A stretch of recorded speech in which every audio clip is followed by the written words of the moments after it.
مسلمانوں کو ٹارگٹ کیا جائے گا اور اس کے بعد جو باقی اقلیتیں ہیں ان کو بھی دھیرے دھیرے ٹارگٹ کیا جائے گا، ورنہ اس پہ تو اس سے پہلے بھی قوانین بن چکے ہیں، ان میں تو صاف یہ ظاہر ہے کہ جو وقف ہے یہ کلیئرلی مسلمانوں کی پراپرٹی ہے اور اس میں مسلمان ہی مداخلت کر سکتا ہے، کوئی اور مداخلت نہیں کر سکتا۔ بل ہے اور بل کا تعلق ہے، اس میں دو طریقے کی چیزیں ہیں۔ ایک طریقہ یہ ہے کہ بعض لوگ کا ماننا ہے اس میں کچھ اچھی چیزیں ہیں، جیسے وقف قانون کے متعلق، وقف املاک کے متعلق، اور جو سبلیشنز وغیرہ بہت ساری چیزیں وقف کے اندر ہوتے ہیں کہ آپ جب وقف سے کوئی پراپرٹی لیتے ہیں، لیز پہ لیتے ہیں، کس طریقے سے لیتے ہیں، پھر دوسرے کو کیسے سپرد کرتے ہیں، اس کے بارے میں کچھ قوانین ہیں جو انسان کو غور سے پڑھنے کی ضرورت ہے اور دیکھنا چاہیے، لیکن وہ چند چیزیں اس میں ٹھیک ہے۔ لیکن جہاں تک ایک بڑی بات ہے جس وجہ سے مسلمانوں کے اندر خوف ہے، نہ کہ مسلمانوں کے اندر بلکہ ساری اقلیتیں جو ہیں، وہ سکھ دھرم ہو، وہ بدھ مت ہو، یا باقی جو اقلیتیں رہ رہی ہیں، ان کو بھی ایک خوف ہے اب کہ وہ یہ ہے کہ آپ کے وقف املاک میں کیوں دوسرے مذہب کا آدمی عمل دخل کرے گا۔ اگر قانون نافذ کرنا ہی ہے، قانون بنانا ہے، قانون صرف اس چیز کو بہتر بنانے کے لیے ہونا چاہیے۔ اگر آپ کی مذہبی آزادی اس چیز سے چھینی جا رہی ہے یا سلب کی جا رہی ہے تو سیدھی سی بات ہے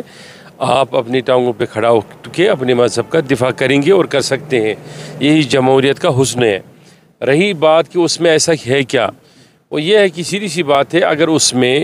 ایڈمنسٹریٹو لیول پہ یا بورڈ لیول پہ 7 ممبران، 6 ممبران، 2 ممبران، 1 ممبر بھی کسی اور مذہب سے تعلق رکھنے والا آئے گا، ہمیں اسلام سکھاتا ہی نہیں کسی بھی مذہب سے دوری بنانا یا کسی سے نفرت کرنا۔ یہ پیار بھرا مذہب ہے، امن کا مذہب ہے، محبت کا مذہب ہے، صوفیوں کا مذہب ہے، اولیاء کا مذہب ہے۔ لیکن رہی بات کی یہ ایسی بات ہوگی اگر کوئی کہے گا کہ گرودوارا پربندک کمیٹی میں کسی مسلمان ٹرسٹی کو لایا جائے، بورڈ ممبر کو لایا جائے یا افسر کو لایا جائے، یا کسی بھی جین دھرم کے مندر میں، ٹیمپل میں، یا سائی بابا چیریٹیبل ٹرسٹ ہے یا ایسے کہیں چیز ٹرسٹز ہیں، ان میں مسلمان کو لایا جائے یا کسی اور مذہب سے، یا مسلمان کو لایا جائے کسی اور مذہب سے تعلق رکھنے والا کو لایا جائے۔ اسی لیے لوگوں کے اندر خدشات ہیں، اور ان خدشات کو ملک بھر میں اتنا پھیلایا گیا اور لوگوں نے اس کو دیکھا، سمجھا، اور یقینی طور لوگ ایک بے امنی کی اور بے چینی کی صورت محسوس کر رہے ہیں۔ معمولی سا وکیل اٹھ کر کورٹ میں جاتا ہے اور صرف اپنے ملک کے اندر جو اس کے پاس ایک نظام ہے پیچھے، اس نظام کو فالو کر کے وہ جاتا ہے اور وہ کورٹ سے آرڈر لاتا ہے، کہتا ہے کہ چلو فلاں مسجد کی کھدائی ہونی چاہیے۔ خواجہ معین الدین چشتی جہاں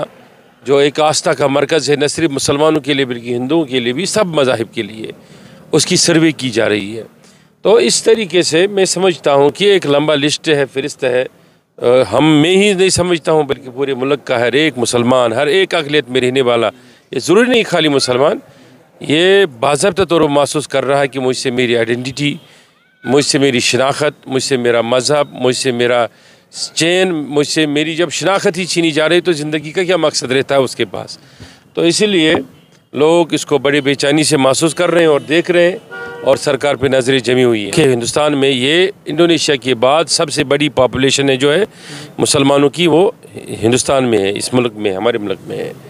اس وجہ سے محسوس کیا جا رہا ہے کہ یہ سب سے بڑی اقلیت ہے۔ اس کے بعد باقی اقلیتیں جو جیسے آپ کرسچینٹی کی بات کریں گے، آپ بات کریں گے سکھزم کی، آپ بات کریں گے اور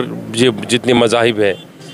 تو محسوس یہ کیا جا رہا ہے کہ پہلے اس وقت اسلام کو ٹارگٹ کیا جائے گا، مسلمانوں کو ٹارگٹ کیا جائے گا، اور اس کے بعد جو باقی اقلیتیں ہیں ان کو بھی دھیرے دھیرے ٹارگٹ کیا جائے گا، ورنہ اس پہ تو اس سے پہلے بھی قوانین بن چکے ہیں، ان میں تو صاف یہ ظاہر ہے کہ جو وقف ہے یہ کلیئرلی مسلمانوں کی پراپرٹی ہے اور اس میں مسلمان ہی مداخلت کر سکتا ہے، کوئی اور مداخلت نہیں کر سکتا۔